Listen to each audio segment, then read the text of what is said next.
as my book. So I'm a South Side girl who grew up less than a quarter of a mile from where Michelle Obama grew up. So when I read Becoming, it was like me.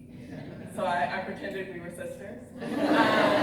And her evolution, I think, kind of mirrored my own as I am becoming now this teacher educator from this middle school educator. So just my kind of caveat for why I had becoming up there. Well articulated.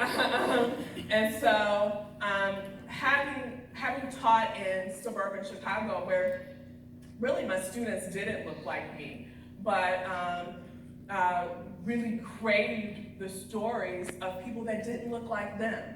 And that really spoke to their humanity, and it spoke to the humanity of teachers in my district who wanted to put text in front of students that really became those windows so that they could see out. And I think it goes back to that humanity that Ezra talks about in this quote. And teachers are really committed to this equity work.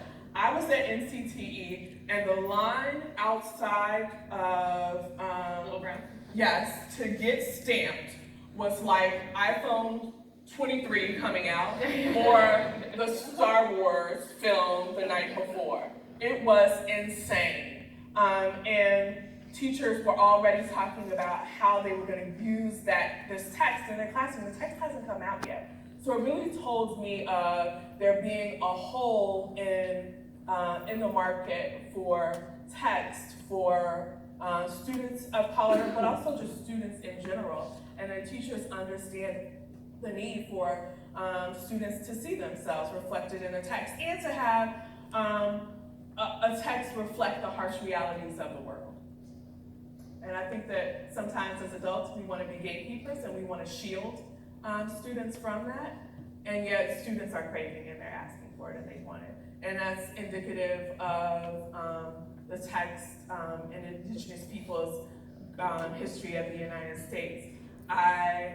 It just came out in July, and I know teachers that incorporated it into their classrooms in September. And I taught excerpts of it in a fall course with teacher prep students, and they were clamoring for it. They were fighting for who was going to take it home and how that text was going to truly engage their students in another way and present another narrative to them. So I'm going to, okay, sorry. I'm going to just talk about why equity of voice is important for the future of nonfiction, and really hopefully for the forever of nonfiction. And I believe it's really important because it respects all students, and that it provides those mirrors and windows for students that Rudine Sims Bishop talked about.